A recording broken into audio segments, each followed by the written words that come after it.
I agree with you. I think any time is a good time to ask for help. There's many times I introduce you to people. I'm like, oh, Anthony is my lifeline. When I need to call somebody about technology, if I need somebody to call about e-commerce, anything to do with digital marketing. So, I think there's expertise everywhere around you, but know who to call for what, I think is also very important. Welcome to API Futures, a podcast by Ascend where we empower global leaders of tomorrow. Here's our guest host for this episode. Welcome to API Futures. I'm Anthony Soohoo, ADA co-chair, also board member at Spryker Systems, as well as a new AI company out of the AI fund that will be soon announced. I'm so excited to be in conversation here with my good friend Jenny Ming, newly minted CEO of Rothy's, as well as a legendary board member. Jenny, to start off, tell us about some of the boards you're in. Just name them off because I can't keep track. Okay, well, Kaiser, obviously I was on it for 8 years, off 7, I'm on it again. Love the board. Levi's, of course, have to be on one apparel board, right? Kendra Scott, who's out of Austin, jewelry. Of course, Rothy's, my favorite. Just stepped in as a CEO, as you said, but I've been on the Poshmark board before it was sold to Neighbors, and then a firm, Barney's, just to name a few, Paper Source. Yeah. So I've been on quite a few boards. When I told my mom that, because I talked, I'm a good Asian kid. Good sauce. Yes, I am. When I told her that you were on the Kaiser board, she was so excited. And I told you that story. And I said, why did you lie to me all these years? The backdrop on the story is that my family has been going to Kaiser since I was a kid. And when during my childhood, as you know, my mother had said that if I didn't get good grades at school, the doctors would not see me. And you were worried about that? I was completely worried. So when I told her that you were on the Kaiser board, she was very excited. But then she also had very big apprehensions because she thought she finally got caught because I never told her that I figured it out. So it's funny. All right. First question for you. Okay. Let's share our first impressions of each other when we first met. Jenny, you go first. Okay. Well, we have to tell people that we met actually introduction from a mutual friend, and Don Dobras, who been talking about you for years and years. It took many years for us to get together. So you came to my office and we had lunch, and I slotted, I think, about half an hour because I wasn't sure I really going to like you. I don't want to be stuck with you for an hour if you're not. Exactly. So we had a lot of fun. I think I always say that you were knowledgeable, you were fun. And we just clicked. Yeah. Maybe being Asians, but we have different background. But that was actually the fun part because I got to learn a lot about e-commerce, technology, and media. Yeah.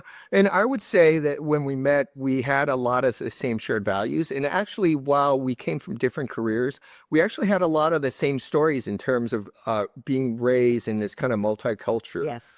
Between, straddling the fence in terms of being good Asian kids at home and then coming to America and on the American side, being as Americanized as we could. Yes. And trying to succeed. So I really thought when I met you, it was kind of like finding a lost sister, and we just kept laughing. And then as I got to know you a little bit more, I think my impression of you, Jenny, is that you're like the real life next generation Martha Stewart and the Asian American Martha Stewart that the world doesn't know about yet. So as you know, I've been trying to get Jenny to unleash her superpower as the next Martha Stewart because she is a fabulous chef, fabulous homemaker, and she knows how to entertain. If you only saw the photos, it would be crazy. Any comments on that? It's true. I have to tell you that. I tell people, I actually, of course, being in an apparel all these years, people would think, of course, you love clothes. I actually love food more than clothes, to tell you the truth. And there's nothing makes me happier than cooking because I think, especially in our business, it takes a long time to something come to fruition, to come to market. But cooking is instantly gratifying. And who doesn't like something that someone make? So for me, it's very nurturing. my entire family cooks, as you know. We have a garden, we garden all our vegetable. We have eggs and chicken and all of that. So yes, I wish I actually started as more like a Chinese Martha Stewart. Then what? Really? Yes, you keep saying that, but I keep saying I wish I did that 20 years ago. You know, one of the things that I would say, the thing about your cooking and the photos you send me also, and I've talked to your kids, is that I think you are very much, you focus on people, and you also focus on happiness. Like the food brings you happiness, but it really brings your family happiness and your friends, right? Because of the photos you sent me. So let's translate that to leadership. Okay. You have been known to be a very inspirational leader. You have also been a mentor to me and a good friend. In fact, whenever I have, any fork in the road, you're one of the first persons I call in the bar. But tell us a little bit about your leadership style. Where did that come from? Like, did it start in the home, or did it start when you really started working at the Gap? You know what? I remember my first job as a manager in a department store, Mervyn's. Few months into my job, my store director came and said, "You know what, Jenny, you're not going to make it in this business. You're just too nice. You let everybody walk all over you." And I'm like, gosh, I was just like 3 months, 4 months into my job already. I'm not good and I might have to find a new job. So I remember going home telling my husband, and not that he was any helpful. So I did not know what to do. So the next day I went to work. I gathered, the salespeople. I ran domestic, which is linens and things. I said exactly what Mr. Francois said, that I wasn't going to make it. I let all of you walk all over me. And that you don't do, you were not working, you all chit-chat. I literally said exactly, because I did not know what to do. Actually, so they said, "Oh, we don't need a new boss. We love you. You're so nice. Just tell us what you need me to do." I'm like, that was my first lesson as a manager, is be transparent, be honest, be direct. Tell people what you expect of them, and they'd be more than happy to do it. Right. So that was my first lesson. So I think as a manager, I'm actually a very, I keep thinking to myself, how would I like to be managed? I think communication, expectation, and be part of the team, not just being the lead of the team, but also sometimes be part of them, is really key. I would say also keep in touch. I mean, through all my years in, the business, I still keep in touch with a lot of people. Right. They're like family to me. I think a good leader is also a nurturing leader, a leader that is not just about telling you what to do versus inspire them to do and explain why you're doing what you're doing. Right. So I think communication is very important. And how do you think that what you learned there at Mervyn's translated when you had 600 plus people in corporate and hundreds of thousands of people out in the field? I actually think it's such a great question. This is something I learned from being on the Kaiser board. George Halverson was a really, really good communicator. And he would sometimes weekly, if not monthly, send out these memos to his hundreds of thousands of people in the field. And it's really hard. It's not only inspirational, but very directive and transparent.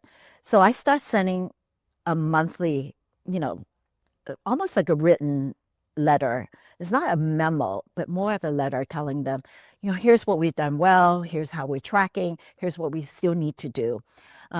So that goes out to the field to everybody. So I think it's really continuously communication, but there is, and also tell a little bit about yourself personally in there. Yeah. I remember one of them, it was Thanksgiving, which is of course my favorite holiday because it's about food and family and friends, right? So I was telling them what I was making for Thanksgiving. And I said, I'm always looking for new recipe. Please send me some. I got like hundreds of recipes.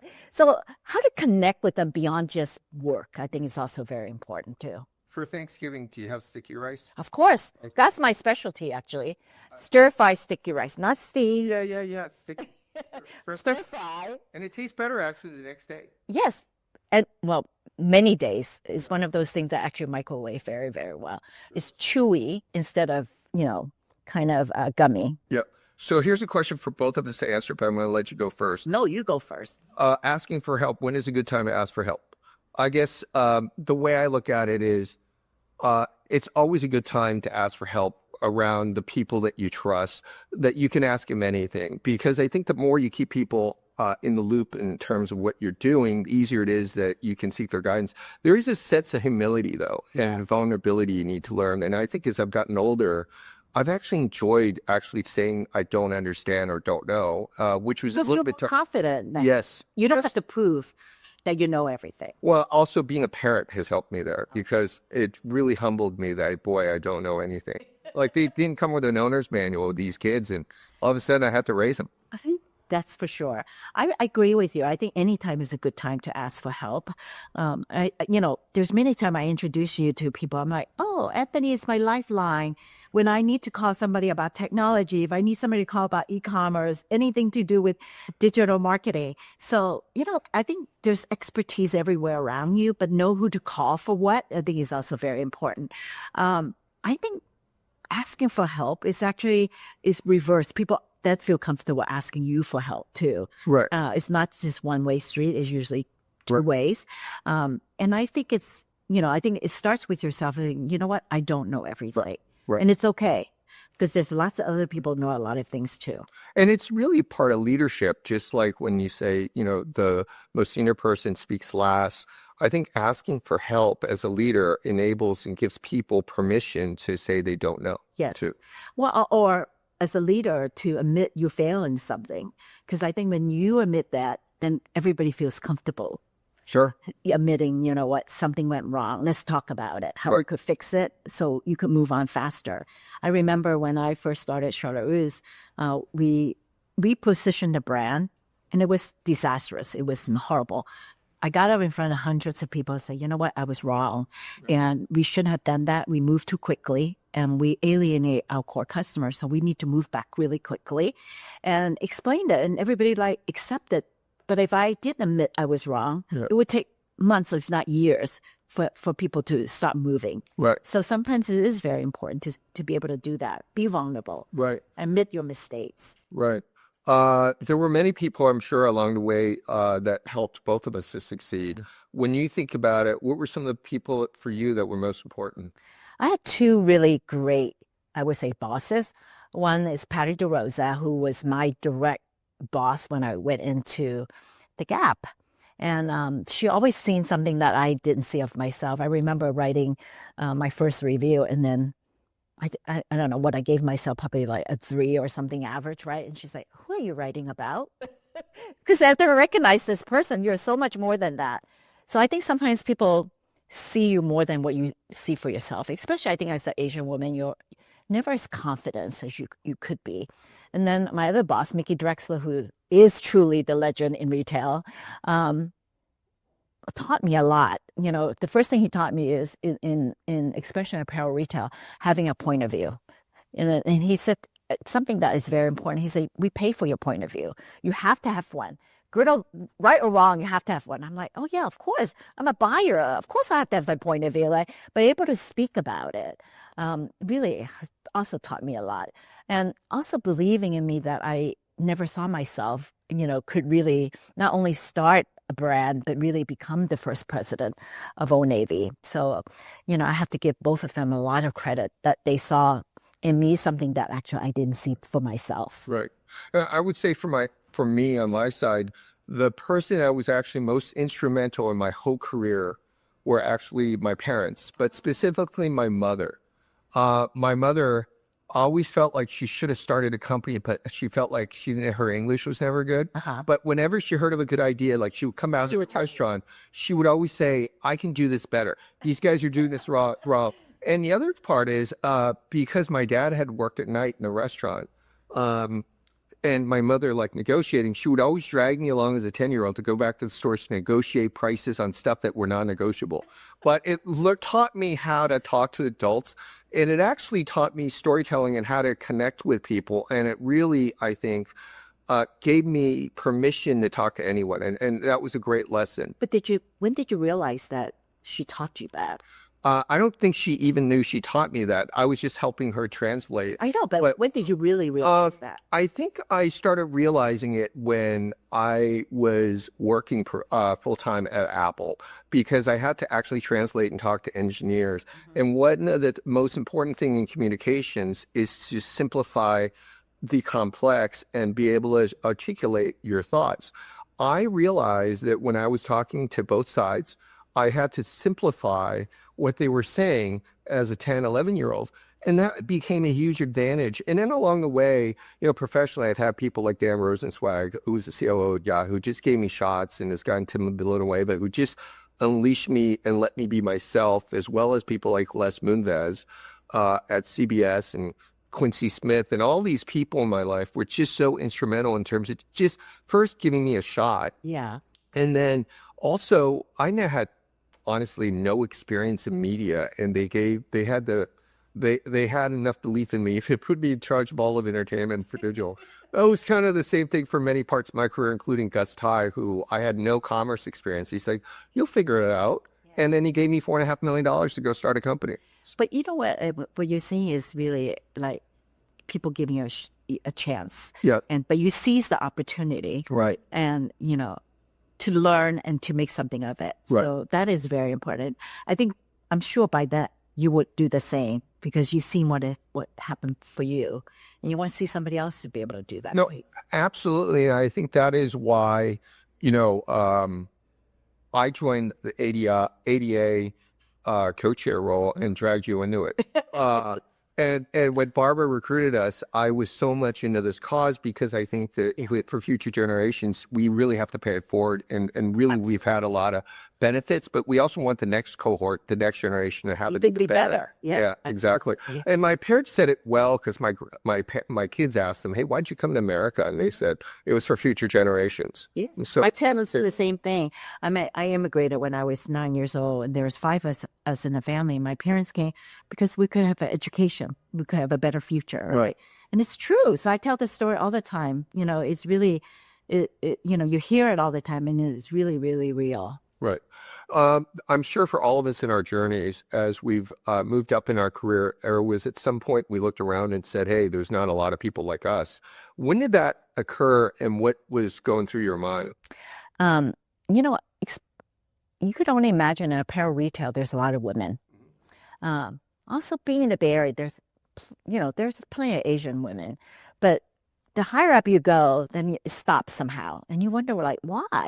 You could be a vice president, you could be a senior vice president, but president and CEO is kind of somehow evades us. So actually, this is a story I tell, there are 4 people who started Old Navy. I was one of them, being the merchant. And, so things evolves around the merchandising because we touch every function. So Mickey Drexler, who was my boss then, said, I'd be interested in being the president. I said, "Oh no, I have the best job. I'm the head merchant," because I so enjoy what I was doing and I was really good at it. So I didn't think I wanted to be president. So I turned it down. And the 3 other guys, I'm sure if they asked, they would have said yes immediately.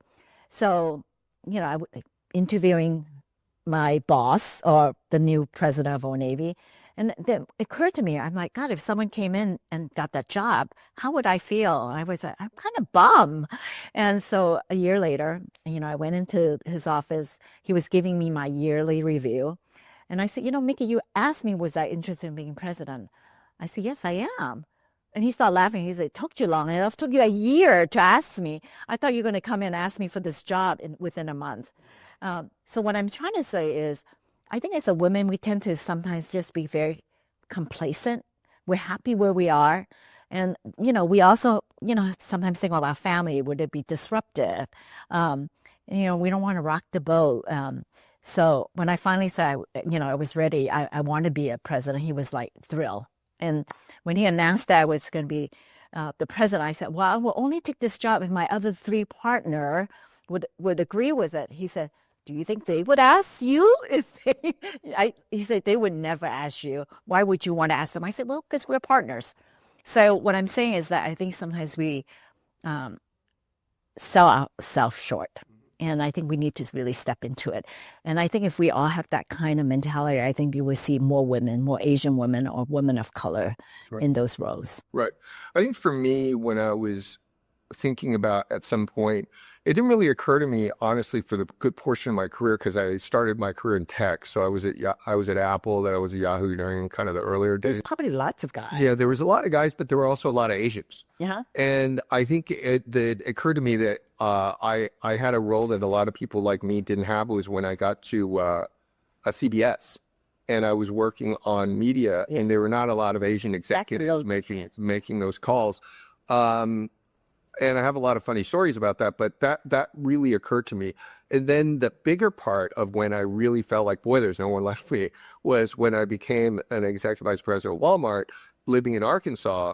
And first, there was really no one like me there, I felt like. And then in addition, I was living in Arkansas, and there were not a lot of Asians. So it made me appreciate, what got me there and the people that helped me. And I think sometimes being out of your comfort zone gives you an appreciation for what you have. And instead of counting the things you're missing, you count the things that you do have and how grateful you are. I actually think when you're uncomfortable is when you learn the most, right? When you're very comfortable that you're in your space, you don't really actually learn, or it's a different feel. I think when you're uncomfortable is when you really have to think through and be more intentional. Right. So there's something good about that. So share one project you're most proud of during your career and why. Gosh, I would probably say, starting Old Navy. I mean, literally, as you know, it's a startup. I was employee number 1, and we rolled out in August. It took me 6 months to get it together and roll it out. And immediately, almost by September, October, we knew we have a winner and that we're going to roll this out. Okay, it never happens. A startup.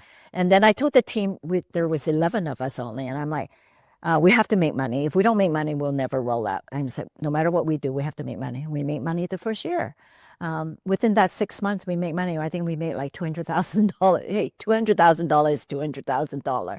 And we rolled out. So I would say probably is probably something that I'm the most proud of as a project or as a business. But I think more importantly, when I asked to start this, I didn't even think twice about it. That was incredible opportunity. I have to say 90% of the people thought I was crazy. They thought, why would I leave the Gap brand, which is so well known, it's big, to start something that's unknown? They thought it was a huge risk. So some people think it's a risk, while some people think it's an incredible opportunity. That tells you the difference, how you see something.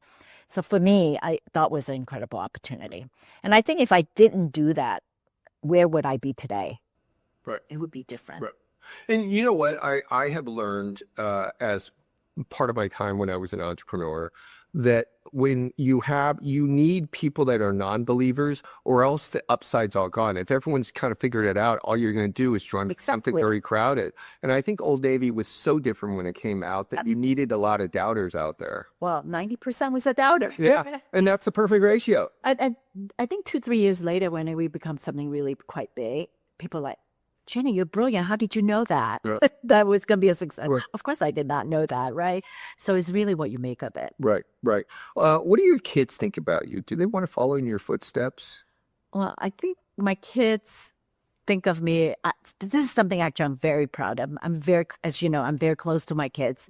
They, I knew, I travel quite a bit as a buyer, and especially in my business. So for me, being close to my children at that time, they were, of course, young, was very important to me. Being a mother was very important to me. Even though I wasn't a stay-at-home mom, how could I really show up as a mother? So we cooked a lot. That's the reason, actually. Every time I came back on the trip, I would always ask them, what would you like to do with mommy? They always say, make cookie. So it's kind of our thing together. And so to this day, we're very, very tight as a family. They're proud of me, I would say. And that's something that I don't take it for granted. Not just because of, having my title or what I get it to be involved in. But I think when I became a commencement speaker, I think I told you at San Jose State, and I got honorary doctor, my kids were even more proud than I was. So I would say that's, it warms my heart. Some of them, did follow my footstep and became, in merchandising, but not in apparel. My oldest is actually a fashion designer. She's a creative director. My son actually runs our vineyard up in Sonoma. He followed daddy's footstep instead. So I would say as a family, we're certainly not typical. None of us are doctors and engineers and lawyers, okay? That's great. How about you? What? I mean, what does your kids think of you? I met them, so I kind of have some idea. I think that my kids actually I think about all the lessons that they've learned at the dinner table. Used to, they still see me as an entrepreneur, even if I work. I was with Walmart, and it's because I think what they realize is, and even growing up in Palo Alto, the ethos of being an entrepreneur doesn't just have to be that's what you do, but it's the mindset. Yes. And there were things that I think my kids think about me when they were younger, they hated, but now they appreciate. For instance, at the dinner table, we talked about the fact that every day we looked at, did you get a rejection today? Our goal was to get at least one rejection a day and what you do about it and keep plowing forward. And also the idea of resourcefulness. I think we talked about this at dinner last night, where the concept of forced constraints. Yeah. There's this whole marshmallow test where you can give a kid one marshmallow now, or they can get two marshmallows later. We always opted to teach them, wait for the two marshmallows. And they hated it growing up, but now appreciate it because they realize how important that was. And crazy enough, I did not think that either of my kids would love technology, because I used to take them to Fry's. I used to play around with gadgets, and they both love it. And so it's been really fun. And seeing my daughter, even now, since she graduated and worked as a product manager and taking time off to now become a photographer, it's, I think that they've learned that the lessons they've learned has been able to be applicable in a lot of different places. I'm sure that they rather me sometimes not share my opinions with them too often, which I try to bite my tongue on. But I'm still learning to be a coach, I think, versus I love them so much that I sometimes, it's like that scene from Steve Martin in Father of the Bride. I still see my kids as 5-year-olds sometimes, and I can't help it. So I think that's probably the most important thing is like they're no longer really kids. Like they become a little bit sometimes a friend. Yes. And then you're sometimes like, oh, you have to remind yourself that you are the parent. Oh, completely. And that's so hard for me because I just want to grab them and I want to hug them and I don't want to let them. I remember there's a time I say, I don't want you to grow up. And they're like, you're so silly, mommy. Yeah, it's so crazy. So congratulations on your new role at Rothy. Thank you. It's a great company cutting out waste and also being one of the pioneers in sustainability.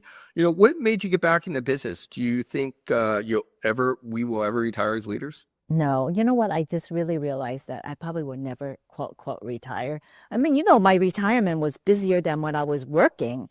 Because now you have even more time to say yes to everything. Like 88. Exactly.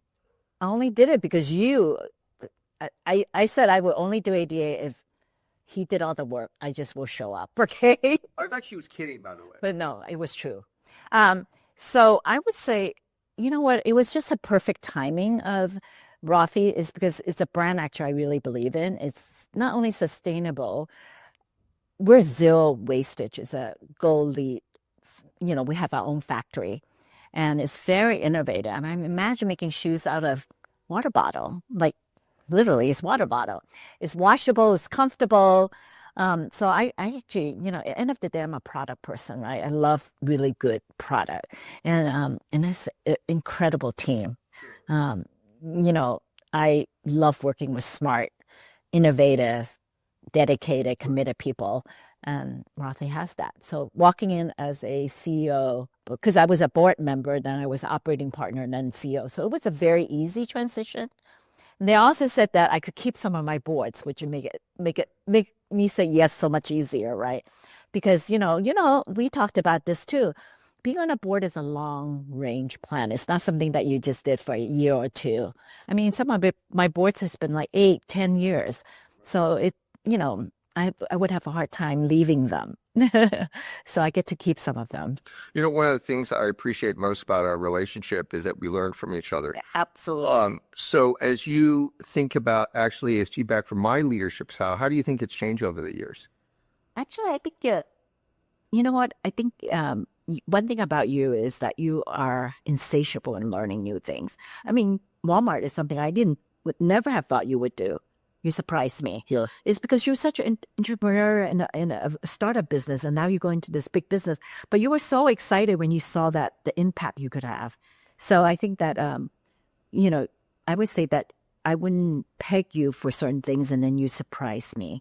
And that for you is always a really, really great challenge. But actually, remember when you were in Walmart, you would call me like, could you mentor, somebody for me? Or, of course I say yes. How could I turn you down, right? But I think you really care about your team. You care about the development, and you know them very, very well. So it tells me that. So I think you've changed through the years, because now I think you also have matured too. Yeah. My kids are still waiting for me to fully mature. Last question. What advice do you have for your younger self? Oh, gosh. I probably, if I knew where I am today, first of all, I probably would like seize all the opportunity. I think there's times I kind of doubt it, but I had so much opportunity, and I think I should really step into it more even. So which I still think I did, but I probably could have done even more faster. And really, I think people doesn't always realize it, but for sure, I am one of those people that thinks the glass is always half full. I'm a very positive person. So for me I always see good in people. Yeah. And I thrive around. I know when I want to go back to work is when I miss, working with a group of people. Yeah. Because you know how it is. Sometimes when you're by yourself, you're like, I'm only as good as the people that I could learn from, people around me. So I love, so finding good people, working with people that you love, that you can learn from and appreciate. I think it's another thing that, I probably would have told myself earlier too.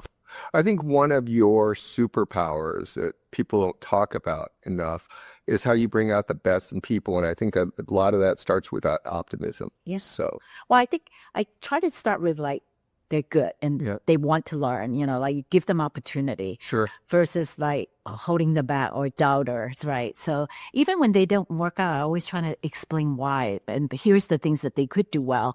And let's look for something that they could do well. So I always look at it through that lens. Right. So.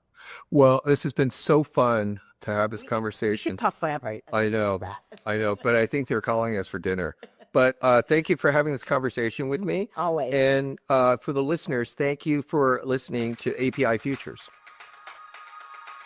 Thanks for listening to API Futures, where we empower global leaders of tomorrow.